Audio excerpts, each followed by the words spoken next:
Diplomasi luar negeri berpusat di tangan Prabowo. Tak penting siapa menteri luar negerinya. Saya Bagja Hidayat dan inilah editorial Tempo.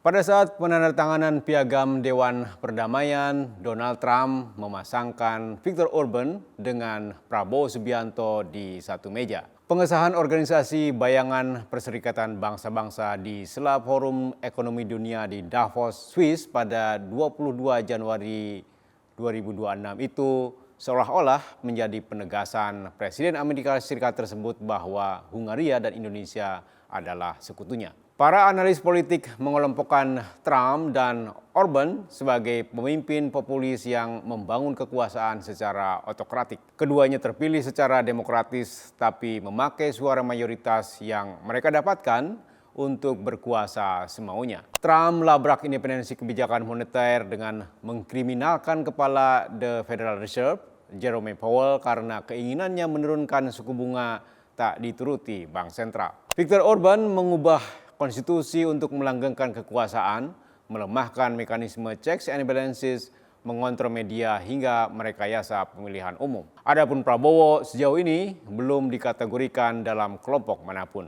Ia hanya disebut presiden yang berhasrat menjadi orang kuat dengan mengontrol politik, hukum, dan masyarakat sipil melalui pengerahan militer. Persekutuannya dengan Trump dan Orban di bawah Dewan Perdamaian menjadi penanda Prabowo masuk Liga Pemimpin Otokratik. Gaya one man show menjadi andalan Trump dan Orban dalam memerintah. Di gelanggang internasional, Prabowo memimpin diplomasi mengesampingkan tugas Menteri Luar Negeri Sugiono. Dengan gaya seperti itu, siapapun Menteri Luar Negeri dan pembantunya menjadi tak penting. Prabowo tampil di panggung diplomasi seorang diri dan membuat keputusan-keputusan penting sendiri. Trump melegitimasinya dengan menyebut Orban dan Prabowo sebagai pemimpin tangguh di meja penandatanganan Piagam Dewan Perdamaian itu. Pujian Trump menuntut ongkos besar. Sebagai pendiri Dewan Perdamaian, ia mendapuk diri sebagai ketua yang punya hak veto penuh dengan memberi syarat kepada negara anggotanya membayar iuran 1 miliar dolar Amerika Serikat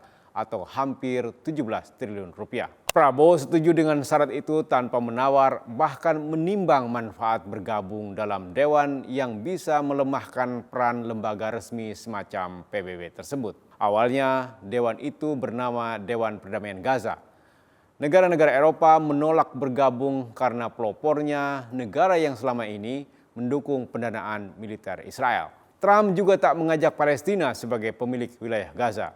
Belakangan, Trump menghapus nama Gaza dengan dalih hendak mewujudkan perdamaian di seluruh dunia. Selain mengesampingkan legitimasi PBB secara hukum, keputusan Prabowo melanggar Konstitusi Indonesia. Pasal 11 ayat 2 Undang-Undang Dasar 1945 menyebutkan presiden harus mendapatkan persetujuan Dewan Perwakilan Rakyat sebelum menyepakati perjanjian internasional yang menimbulkan beban keuangan negara. Jangankan DPR, Sugiono saja tak bisa menjelaskan alasan Indonesia masuk Dewan Perdamaian dengan membayar setara 1,7 miliar porsi makan bergizi gratis itu.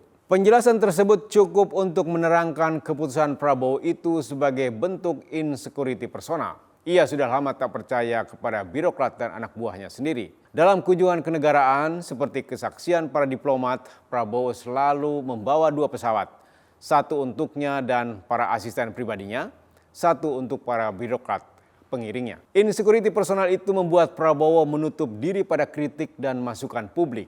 Ia membangun kekuasaan berpusat pada dirinya sendiri. Para ahli politik menyebutnya sebagai kaisarisme. Istilah longgar untuk kekuasaan terpimpin yang dibangun melalui populisme dan militerisme. Rujukannya Julius Caesar, penguasa Romawi yang memimpin dengan tangan besi. Pada Prabowo, kaisarisme lahir dari inkompetensinya memahami tugas politik, kekuasaan, demokrasi, dan publik. Masuk Dewan Perdamaian bisa dicurigai sebagai caranya mendapatkan pelindungan dari para pemimpin kuat yang menjalankan kekuasaan serupa. Aliansi dengan Trump, betapapun absurd, bertujuan melindungi kekuasaan agar tak berakhir seperti Presiden Venezuela yang diculik pasukan Trump karena menentangnya.